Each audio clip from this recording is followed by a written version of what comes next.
राधे राधे। श्लोक 3 में हमने जाना कि दुर्योधन द्रोणाचार्य जी के पास जाके पांडु सेना के बनाए हुए व्यूह आकार रचना के बारे में बताता है। अब अध्याय 1 श्लोक 4, 5 और 6 में हम जानेंगे कि दुर्योधन आचार्य द्रोण को पांडु सेना के सेना नायकों के बारे में क्या बताता है।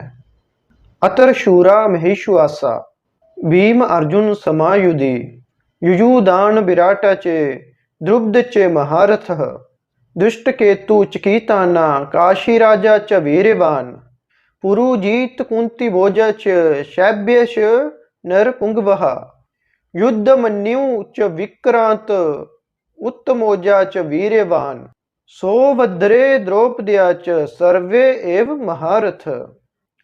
अर्थात इन 3 श्लोक में दुर्योधन अपने गुरु द्रोणाचार्य जी के पास जाकर पांडु सेना के महानायकों के नाम ले रहा है। जब भी युद्ध होता है तो आप अपने विपक्ष में खड़े हुए योद्धाओं को, उसकी सेना को, उसके बल को जांचते हैं और परखते हैं। यही काम इस समय दुर्योधन कर रहा है।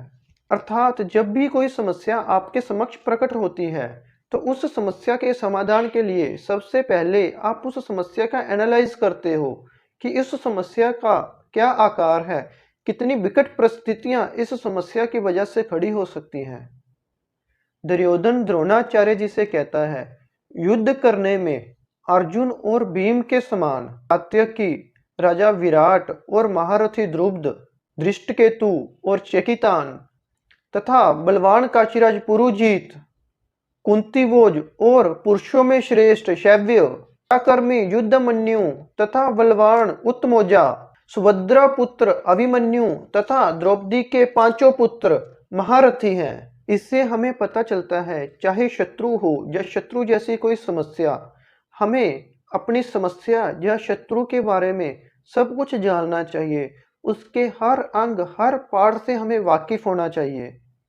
पृथ्वी पर कोई भी व्यक्ति ऐसा नहीं है जिसको समस्या ना हो, और पृथ्वी पर कोई समस्या भी ऐसी नहीं है जिसका समाधान ना हो। एक बात हमेशा याद रखिए, मंजिल चाहे कितनी भी ऊंची क्यों ना हो, रास्ते हमेशा पैरों के नीचे ही रहते हैं। अब निर्णय आपका है, आपको कौन सा रास्ता चुनना है, किस पथ पर चलना है, दुर्योधन बनकर शकुनी के पथ पर या अर्जुन बनकर श्री कृष्ण के पथ पर। इसी प्रकार श्रीमद् भागवत गीता के अध्याय 1 का श्लोक 4, 5 और 6 संपूर्ण हुए। तो प्रेम से कहिए श्री राधे राधे।